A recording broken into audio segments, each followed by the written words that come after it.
Hey, Dr. Sladden. If you bear with me, I'm gonna try to try to share my screen here and pull up my presentation. Uh,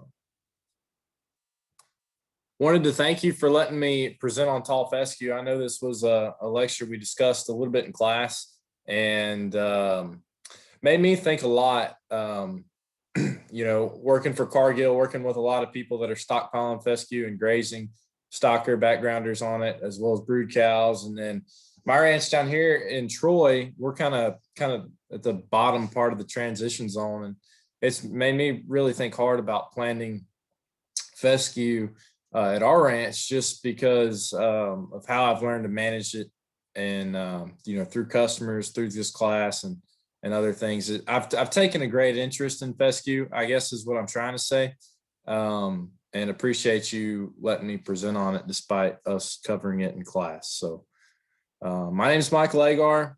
I'm a Master's of Science student for Kim Mullinex at Auburn, studying ruminant nutrition, and also I'm a beef sales consultant for Cargill Animal Nutrition, covering Mississippi, Alabama, and from Florida north of Chiefland. So obviously there's a portion of my territory that is unable to grow fescue, as far as South Mississippi, Alabama, and Florida. But there's a good portion of my territory that can grow fescue, and it's very pertinent to my business. So you see the scientific name there to the left obviously has a couple different varieties of it depending on your source. I'm not going to try to pronounce those, but they're there for you to see. Cool season C3 perennial bunch grass, native to Europe, although as we learned in class, not very pertinent over there. It's more used heavily in the United States. There's many available cultivars used in agriculture, and it was introduced to the United States in the early 1800s. So Kentucky 31 is the dominant cultivar used in the United States, established in 1943. It was actually discovered in 1931 by a forage specialist at the University of Kentucky, who noticed it growing extremely well, studied it, and established it again in 1943. So it occupies about 40 million acres in the United States, mostly in the mid-Atlantic and the southeastern United States, and spreads by tillering and seed, although it does have rhizomes. So does great. This part of the country, in Alabama specifically, the kind of line most people consider is I-85 north is fescue country, and south you see some of it. I even see some of it mixed in my pastures here in Troy, Alabama, but it's much less common. We have sandier soil down here, and fescue does well and prefers clay soils, despite being well adapted to many. So. Nutritional value. I took this off the internet, some research articles, and nutritional value probably isn't discussed much in forages, just because it varies so much based on maturity, and that's kind of what you get here. I gave some very wide ranges for tall fescue, and I pulled these from a study that compared the nutritional value for fescue at a very mature stage and a very young stage. So you had crude protein values between 10 and 14, TDN values between 60 and 70%. I'm not sure what formula specifically they used for TDN, although I think that would have been good information. NDF between 45 and 60%, ADF between 25 and 40, as well as dry matter between 20 and 40. So good bit of range there, but overall, whether you're talking about tall fescue at a later maturity or a younger maturity, it's still a pretty adequate forage for beef cattle. And that's specific to what I'm going to talk about in this presentation as we go forward. So tall fescue is the most heat, grazing, and drought tolerant forage of the major cool season forages. It's also very shade tolerant, which is another reason I looked into it here at our ranch because we have a lot of trees in our pasture, not necessarily silva pasture, but trees nonetheless. And we also have a pecan orchard that I have considered planting it under. Has a very long growing season, which is another reason I'm interested in it. And that's because it tolerates the heat much better than other cool season forages. But it tolerates poorly drained soils, acidic soils. It's disease resistant, has a deep root system, vigorous seedlings and persistent stands, and it's resistant to pests. And many of the reasons it does so well, in each of those key benefits is because of a symbiotic relationship with a fungus that we're going to talk about more on the next slide and throughout the presentation. So the symbiotic relationship is with an endophyte, which is specifically a fungus. And again, there I highlighted that in parentheses. I'm not going to try to pronounce it. But that fungus produces ergoalkaloids and ergovaline specifically, which is the principal alkaloid detected in the forage. So it's detected throughout the forage, but it's most concentrated in the seed heads and spreads through infected seed. So one plant next to another may necessarily, you may have an infected plant and a non-infected plant, and that plant will not infect the non-infected plant. It just will spread through seed.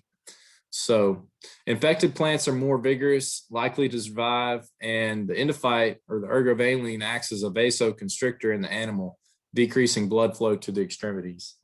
And this causes a condition in the animal that we call fescue toxicosis, which is really the key negative to tall fescue. Otherwise it's a seamlessly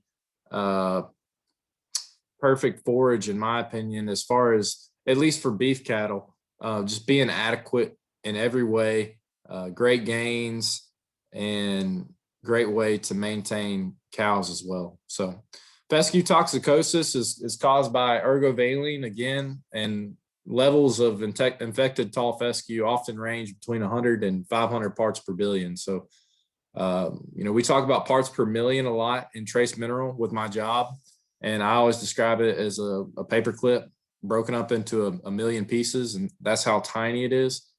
So when you think of parts per billion, that's really kind of amazing to wrap your head around, how something can be so small and so toxic at the same time. But levels of 200 parts per billion or more would be considered toxic for cattle grazing tall fescue, and there's ways we can measure that.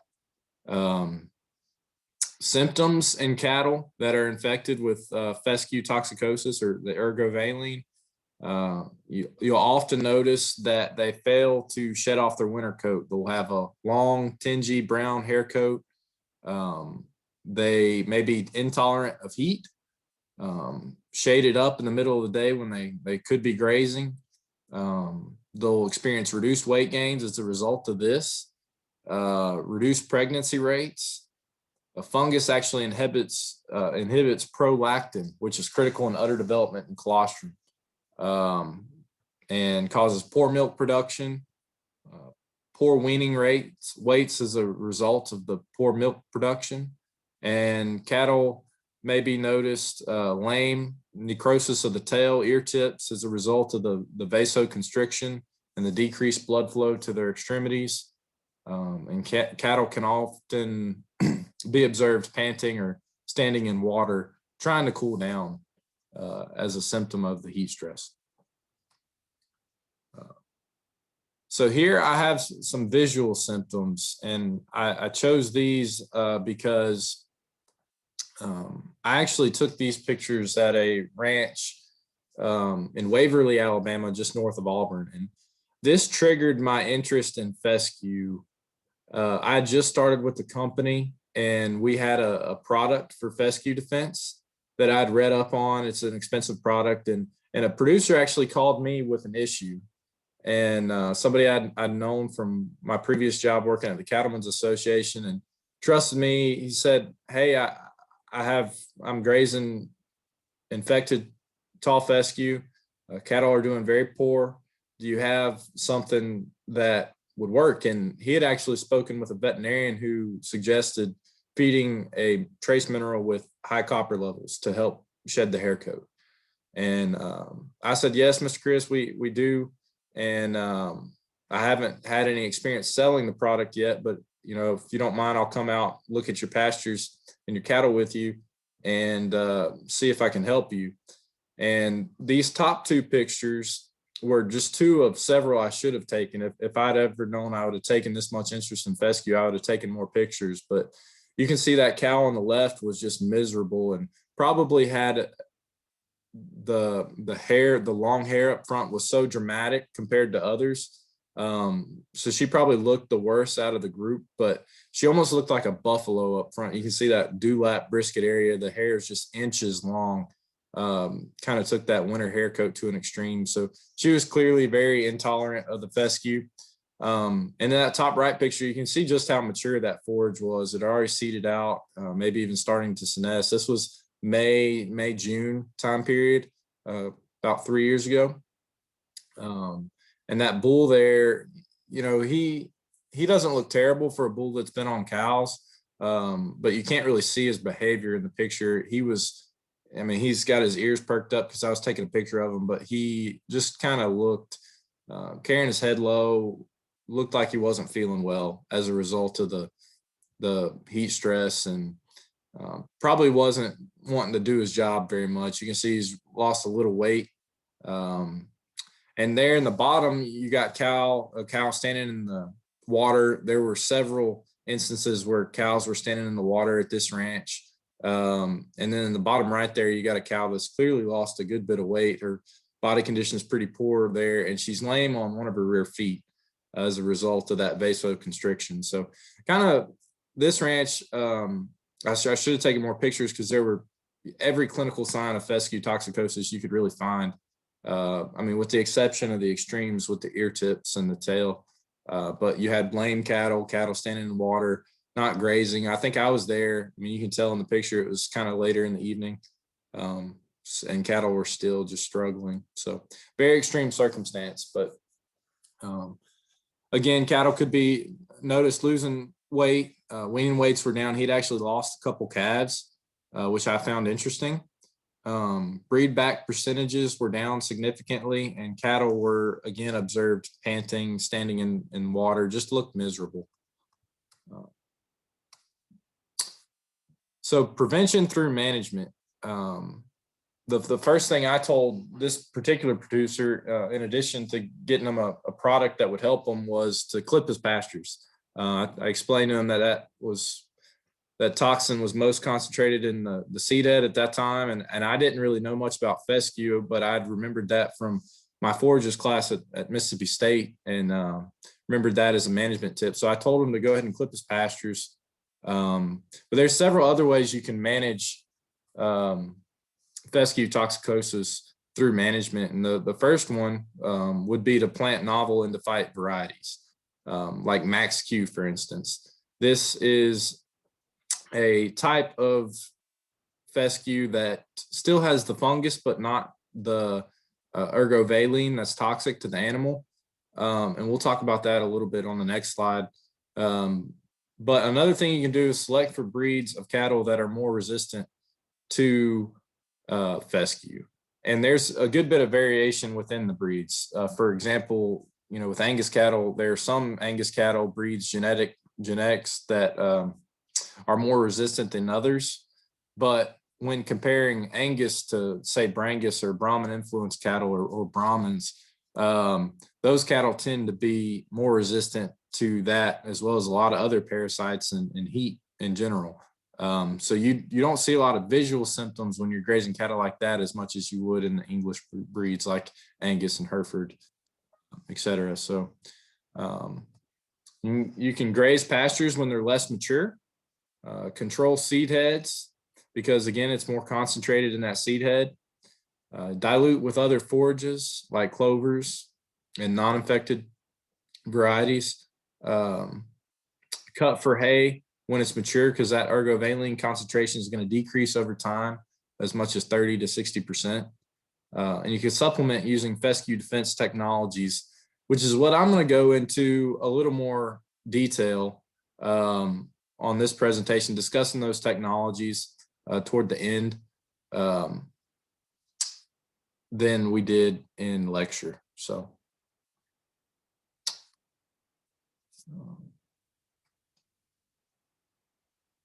But going back to the novel endophyte, tall fescue, Max-Q was released in 2000 as a result of many years of research by University of Georgia and Ag Research. Combines non-toxic fungus with endophyte-free fescue and is the most widely used novel variety in the United States.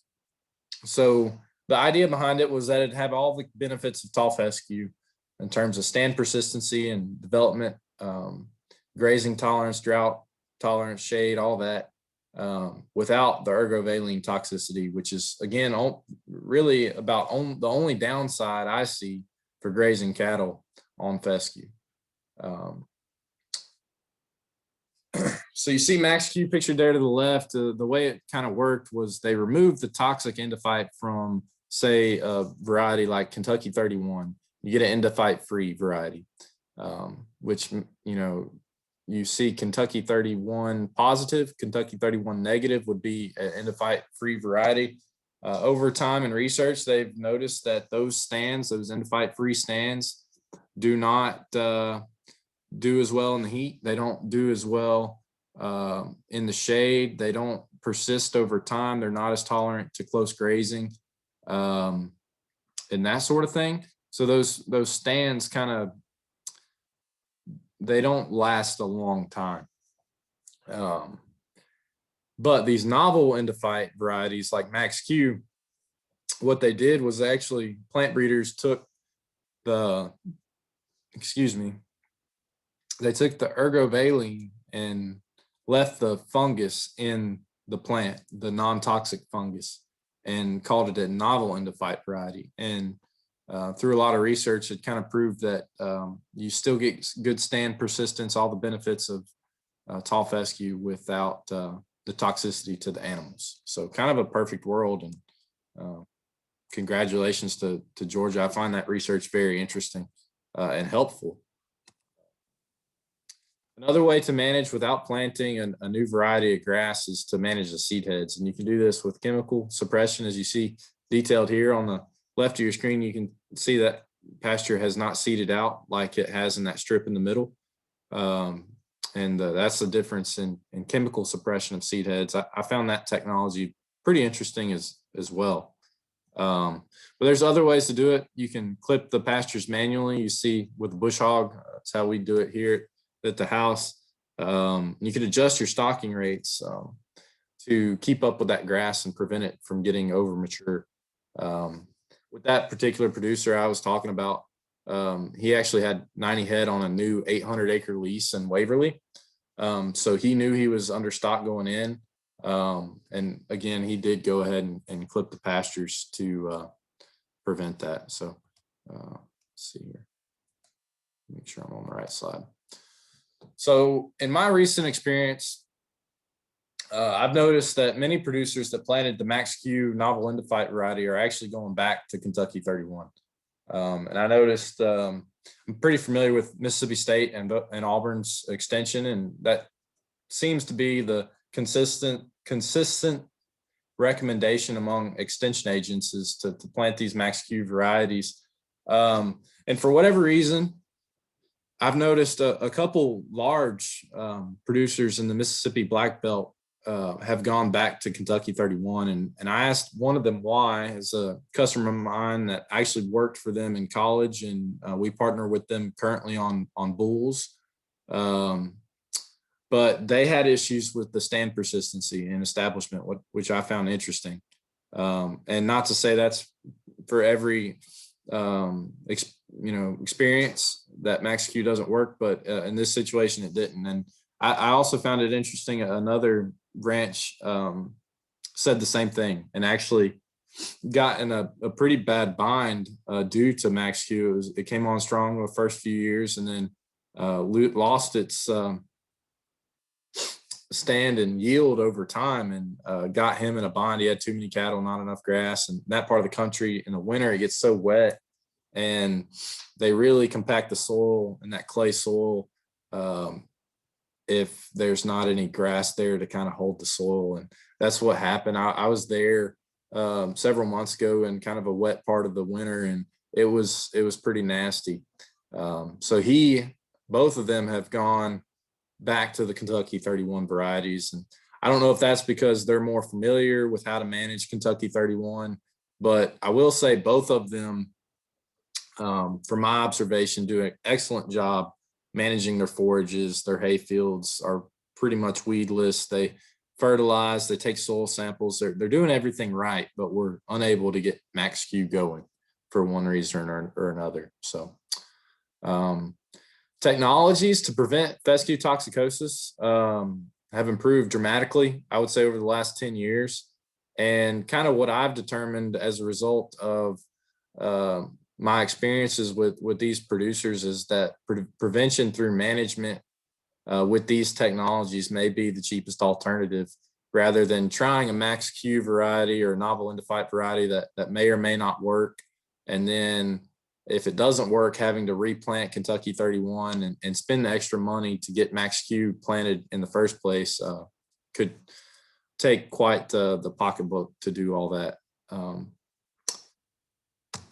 So fescue defense technology is kind of where I'm going to focus on the rest of the presentation. And you see a couple products listed here pictured.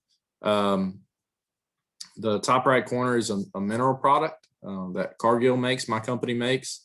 They call it Fescue EMT, and will just replace your loose mineral in the pasture. Can be fed when fescue is most hot to prevent the issues, the visual symptoms. But it can also be fed year round. And we have people that do both. If people that are trying to save money may go off of it in the middle of the summer, or which I wouldn't recommend because it does such a good job preventing heat stress. But certainly through the coldest part of the winter, you don't necessarily have to be on that. You can save money with a different mineral. And then you see here Fescue VitaTub. We have tubs as well, but this is actually a company called VitaFirm. And you see ADM, Purina, they all kind of share some fescue products and different technologies, but some of them are the same, and we're going to talk about that. But you can put fescue defense technology in a feed additive, a mineral, or a tub, kind of whatever fits your operation. And I found it a great way to manage the issues of fescue toxicosis. So one of the common ingredients that you see a lot is extract caps XL. I might should have just put capsicum, but capsicum is a blend of essential oils, extracts from chili pepper and hydrogenated vegetable oil. Acts as a feed growth promoter, actually, and aids in heat stress as well. So people use this product in feedlot diets because they notice that there's a decrease in the amount of feed in that first meal that's intake. But intakes over time, over the course of the day, are actually increased. They're just eating smaller meals throughout the day, more consistent, keeping that rumen pH consistent. So they notice increase in feed and water intake, and there's a good bit of research to show that. Pancosma is the company that actually makes this product, and I listened to a presentation with them. I wish I had the research information to share. It was a very interesting product. But with respect to fescue, the reason it works so well, one is because it improves vasodilation and blood flow to the extremities, and improves that natural cooling system, which would be blood and blood flow.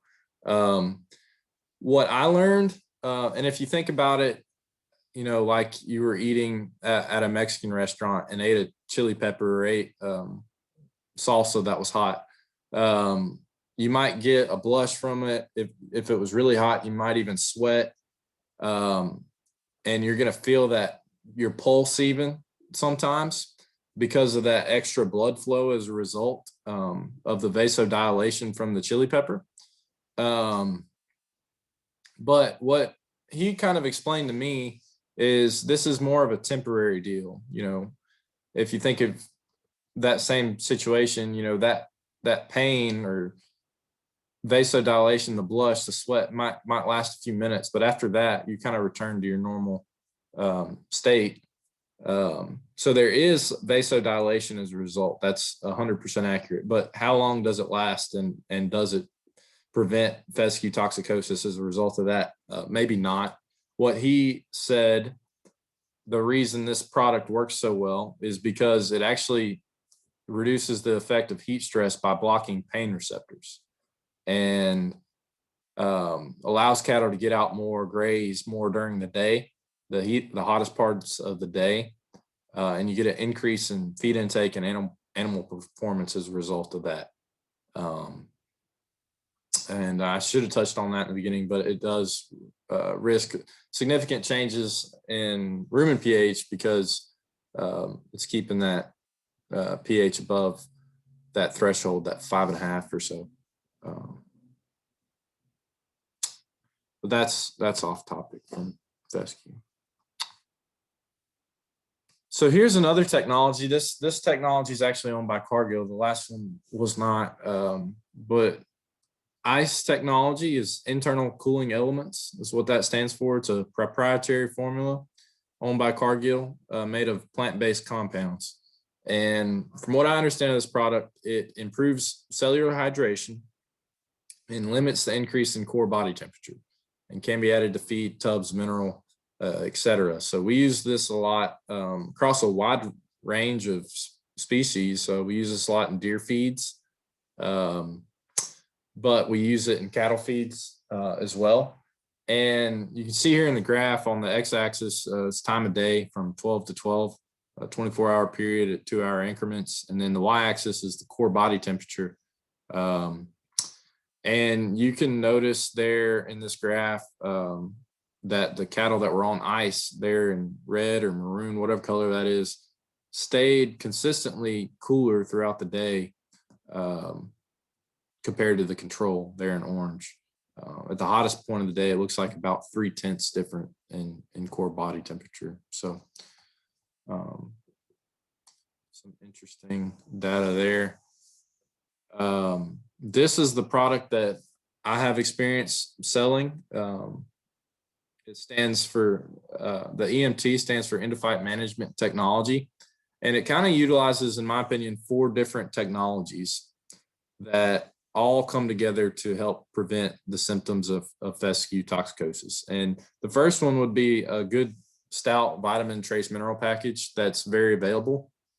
And what I'll say, over the last many years, there's been a lot of advancements in research and bioavailability of trace minerals, and there's a lot of really great minerals on the market right now, between our companies and competitors.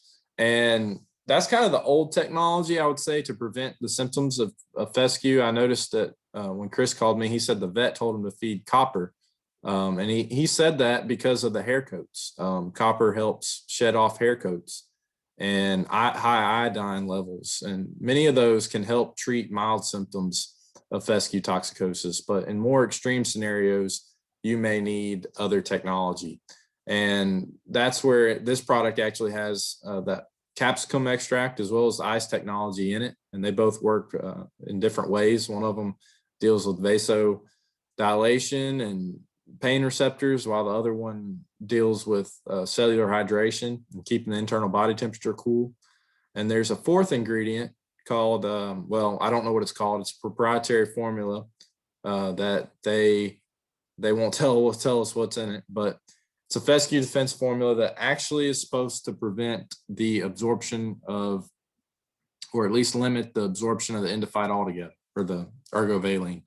And that's a very interesting technology, in my opinion, because if you can get them to eat a mineral consistently while they graze, and it prevents the absorption of that ergovaline, you wouldn't necessarily need the other 3 additives, or at least the capsicum and the ICE technology. So we had a recent breakthrough on this. We have a lot of field trial data. I'll talk about some, but we also have some university data we've done trials at Missouri, University of Missouri, and very interesting stuff. They're going to give us an update Friday, but they kind of had a breakthrough with this technology, and they're going to change the formula and make this deal more cost effective. So I'm hoping that you hear a lot about Fescue EMT in the future if you're following this type of stuff. So a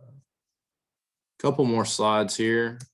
I talked about the field trials. I pulled this one directly off of our website, and the other 4 field trials that were detailed on this this handout were in Missouri. So I picked this one because it was actually in Alabama and pretty pertinent to us. But BN Cattle Company in Brilliant, Alabama. His background, purebred Angus producer, producing or purely using AI for breeding. Calves weaned at 5.5 months of age. All pastures on the ranch were endophyte infected Kentucky 31 fescue, fertilized in the spring with 28-0-10 fertilizer.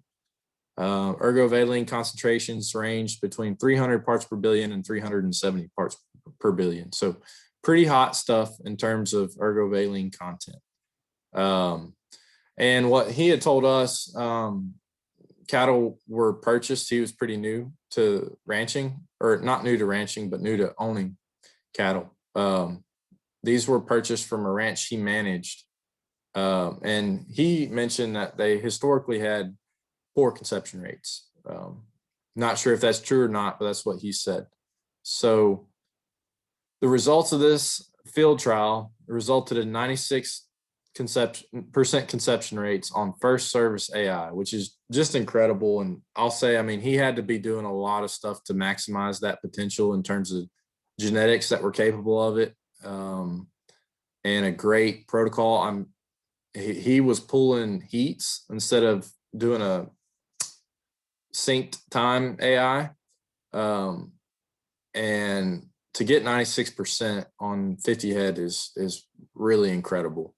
And that was despite temperatures being, having some 90 to 100 degree days around breeding. So his 205-day adjusted weaning weight came back at 680, which again, for a calf that on average was 5.5 months old, that's incredible. So you don't see gains like that on tall fescue without, a product like that that's gonna work to prevent the issues that you would historically see with fescue toxicosis that we've already talked about. So very cool field trial, in my opinion. But anyway, thanks for listening. I have some contact information listed there if you have any questions. But I appreciate it. I like I said, I'd really taken an interest in tall fescue, and look forward to hearing about this data we have back from Missouri. But it's been a great product for me to push in the market. I've sold a lot of this stuff since that first experience, and when you see something and you see it work as it did with him, I guess I didn't finish talking about that customer, but he had poor conception rates that first year. When I went to see him and got him on the product, breeding was already almost through at that point. And he had poor conception rates that year because of how hot that fescue was. But the next year, he's seen a great increase, and this man has a lot of cows and well respected. And when I bump into situations like that in the area, oftentimes I just I talk to Chris, and I pass his contact along to them, and I let him sell the product for me because he's just such a firm believer in the technology. So I love fescue. I think it's a great, probably the best forage in my opinion to utilize for grazing beef cattle if you can control the fescue toxicosis issues. And like I said, in my opinion, it's a great way to do it. So Appreciate the time, and reach out if you have any questions. Thanks.